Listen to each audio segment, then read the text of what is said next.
Oh man, it is good to be back in the studio, being able to shoot in a dedicated place where I can work. If you didn't know, about a month ago, I came into the office and the floor was like wet. And I'm like, did I just like spill a drink or something? And then it happened the next day and I was like, this can't be me spilling a drink. So I started looking and sure enough, the floor next to the wall, this wall over here was pretty drenched. So I went into the room where our like main drain is and it had pooled up. So the room had flooded. They had to come in, they had to rip all the carpet up. They gutted that wall. They basically went 3 feet high and just chopped the wall off. They had to go into my storage closet and chop the wall off.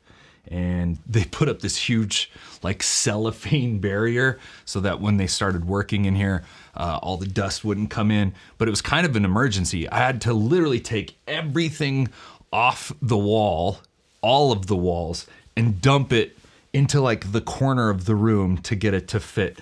And it was just normally my office is clean-ish. There's like piles of stuff every once in a while. But it was a nightmare, and it was so frustrating trying to get work done because I didn't have a working space. Instead, I had to do all of my work from a desk out in the living room, which means the dogs had unfettered access to me and bothered me all the time. And the other thing was I was like stuck working off my MacBook Pro. Now, I do all of my work on my MacBook Pro, but it's like connected to this CalDigit hub, which is connected to a big old monitor, and trying to edit and do everything off a laptop sucked. Thankfully, I have my Apple Vision Pro, and every video you've seen from me for the last 4 weeks has been edited on the Apple Vision Pro. Most people don't believe me when I say how much I use and love the Apple Vision Pro. It's changed my life when it comes to flying, but it's also clutch for editing. You can take it basically anywhere and have this incredibly huge screen that connects right to your computer. You can shut your computer. The computer doesn't have to be open. I can use a Bluetooth keyboard and a mouse and work on this massive monitor that is basically zero lag. Every once in a while you get some like weird audio garble, but for the most part, it's a brilliant solution if you don't have a huge monitor. And I do everything on there. So I did everything off the Apple Vision Pro. So if you like those videos, maybe check out an Apple Vision Pro when you get stuck and you have to edit off a laptop. We are just about done with August, which means we have September, October, November, and December left. We're 2/3 of the way of the year finished. And I wanted to check in with you on one of the first videos I did this year, which was entitled, I'm Not a Photographer Yet. And it was basically explaining to you that I don't consider myself a photographer. And there were things that I needed to accomplish this year in order to call myself one. How have we been doing on those 3 things? Do you remember the 3 things? The first one was I needed to have a body of work. That meant a website, a portfolio, and to print my work, a body of work. Well, we know we've done the printing and it's been awesome. And I actually have another video in mind for printing, and I'm really stoked on that. Website, it's basically done. Portfolio, that's part of the website. So we're almost there. The other 2 things was portrait photography.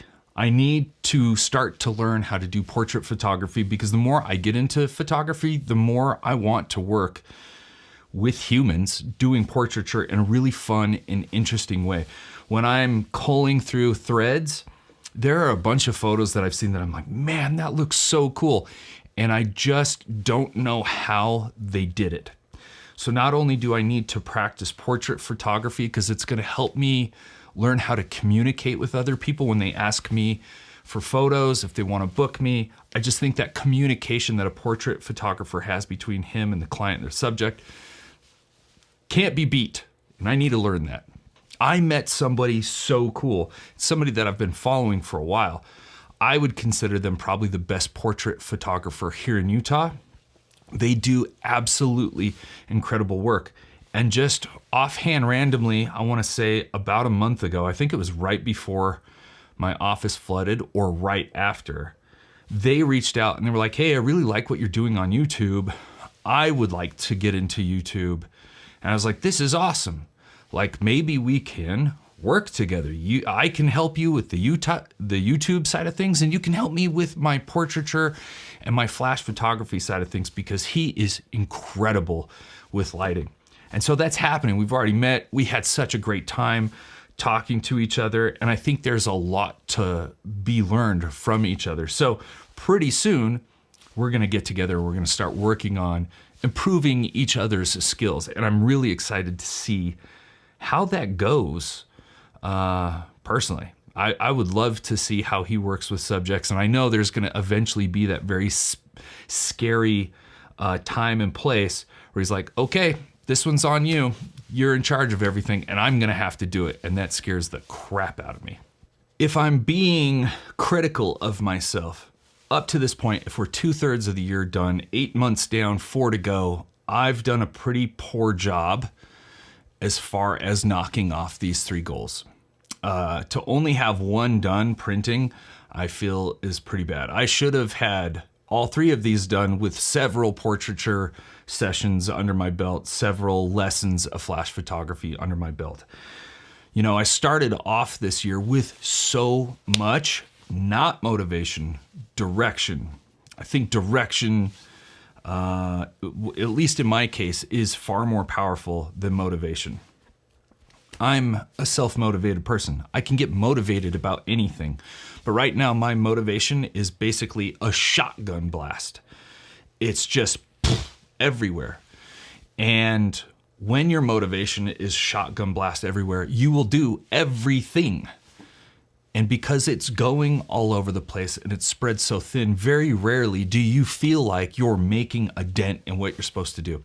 Now, I've made a pretty big dent in YouTube, but when I set out this year, YouTube wasn't the goal. It was to be a photographer.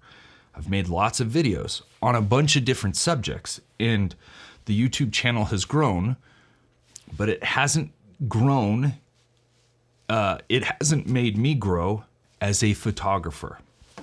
My sense of direction started off really good, and then because I got so caught up in YouTube, analytics, money, etc., that direction has faltered. And I think about it. I think about what I really need.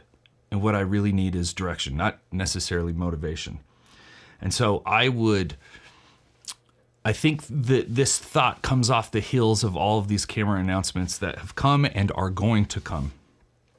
And many of you will feel like, if I just had this one thing, then I'll get the motivation to create more. And while new things can spawn some creativity, a little creative motivation, very rarely is that like a long-term thing. It just comes and it goes. It might last a couple weeks, but then it's gone. And what you're really after is direction. For me, some of the things that I've been doing to kind of rekindle that direction, and one of the assignments my friend gave me, was start looking through people's bodies of work that you admire. Let's pick out a few photos. That way we can start to dissect exactly how they were made. And I really like that. Not only does it give me a chance to explore new creative ideas when it comes to my photography, but it's actually going to give me actual skills to take apart an image, see how it was made, and then try to replicate it myself. And that's going to give me technical mastery over that kind of photo. And then from there, once you have technical mastery, you can start to add your own little creative spin on it. I would caution you that no piece of gear is probably going to give you direction. It might give you a little bit of motivation, but motivation is fickle, and I would say that you need direction. And if you're going to get direction, then you need to get really clear on what your goals are. Anyway, that's it. That's all I wanted to share, was just this brief little update. Thanks again for watching. I'll catch you on the next one. Peace.